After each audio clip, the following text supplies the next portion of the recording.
हो हो.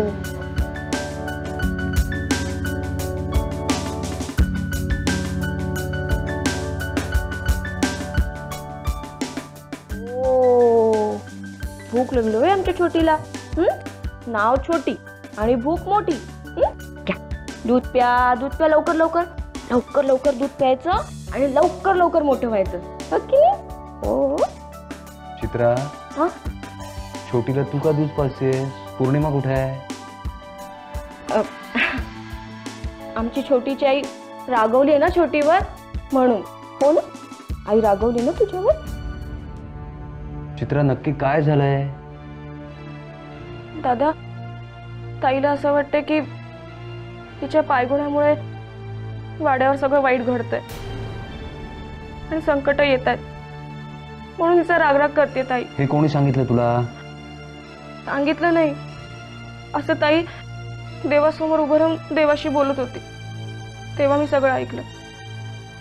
आणि ती एवढंही बोलली की मी तुझ्या समोर ठेवते देवा, तू जन्माला घातलंस ना, आता तूच बघीचं काय करायचं, मी हातही नाही लावणार. ती पौर्णिमा म्हणजे ना. तू नको काळजी करूस, होईल सगळं नीट. किती झालं तरी ताई आई आहे हिची. सगळे तिला टोचून टोचून बोलतात ना, म्हणून हिचा रागराग करते ती. पण मला असं वाटतं फार काळ नाही टिकणार हा राग. घेईल आपण जवळ, घेईल ना. हो हो, छोटीची आई नक्की घेईल आमच्या छोटीला जवळ. आणि तू नको काळजी करूस, मी आहे ना, मी सांभाळेन हिला. हो.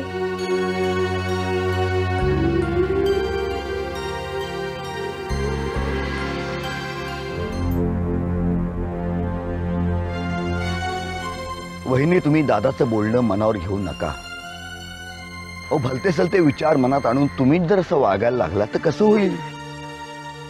आणि तुम्ही स्वतः जर खचलात तर मग दादाला कोण सांभाळणार? वहिनी, तुमच्या अशा वागण्यानं मला तुमची खरंच काळजी वाटायला लागलेली आहे. आणि एक गोष्ट लक्षात घ्या की अशा तुमच्या वागण्यामुळे मी माझी वहिनीच नाही, माझी बहीण गमावून बसेन. मी काय करू भाऊजी, काहीच सुचत नाही हो मला. वहिनी, तुम्ही असं बोलताय?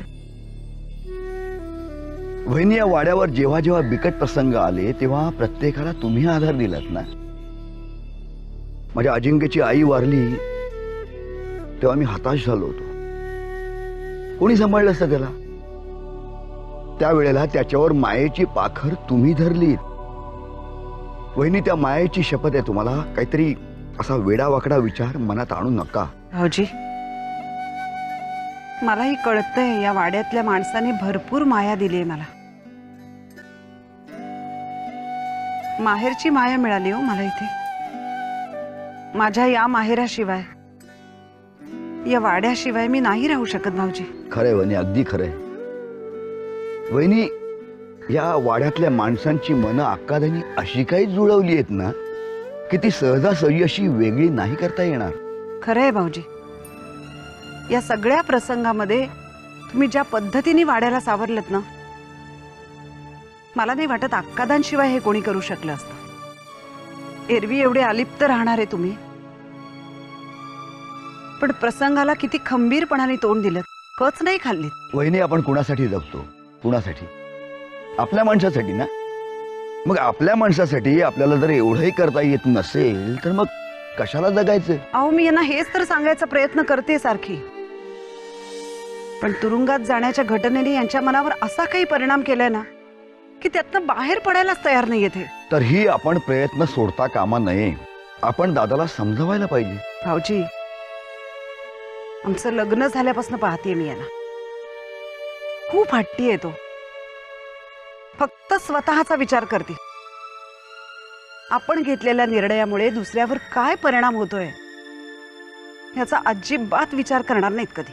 पण वहिनी, दादाच्या मनात तसं काही नसतं. भाऊजी, मनात काही नसलं तरी वागण्याने माणूस दुखावला जातो की नाही? सतीशच्या जन्माआधीपासून पाहतीये मी यांना. इतकी बाळंतपण झाली माझी, पण एकही मूल जगत नव्हतं भाऊजी. अशा परिस्थितीत सगळ्यांनी आधार दिला मला. अहो वंस एवढ्या तोंडाळ,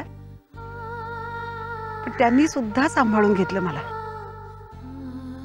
पण त्यावेळी मला काय वाटत असेल हे काही त्यांच्या मनाला कळलं नाही. समोरच्याचं मन ना त्यांना कधीही कळलं नाही. वहिनी, एकेकाचा स्वभाव असतो तसा. आताही बघताय ना, त्यांच्या या असल्या वागण्यानी सगळ्यांना किती त्रास होतोय, तरी स्वतःचा हेका सोडायला काही तयार नाही. व त्यांच्या या अशा वागण्यानी बोलण्यानी समोरच्याच्या मनात किती कालवा कालव होतीये हे काही त्यांना समजत नाही. स्वतःला संपून घेण्याची वार्ता मात्र करताय. तेव्हा मी तरी जगून काय करू भाऊजी? अशा परिस्थितीत मी कसं वागायला हवं सांगा तुम्ही मला. हे बघा वहिनी, तसं काहीही होणार नाही. दादा काही बोलला असेल ना तर तो रागाच्या भरात बोलला असेल ना. कदाचित आता त्याला पश्चातापही होत असेल. तुम्ही काहीही काळजी करू नका. दादा वाड्यावर येईल, मी त्याला घेऊन येईन. हा माझा शब्द आहे तुम्हाला. तुम्ही शांत राहा, काळजी करू नका. भाऊजी काहीही करा तुम्ही, पण त्यांच्या मनातनं ना हे सगळं काढून टाका हो. खरंच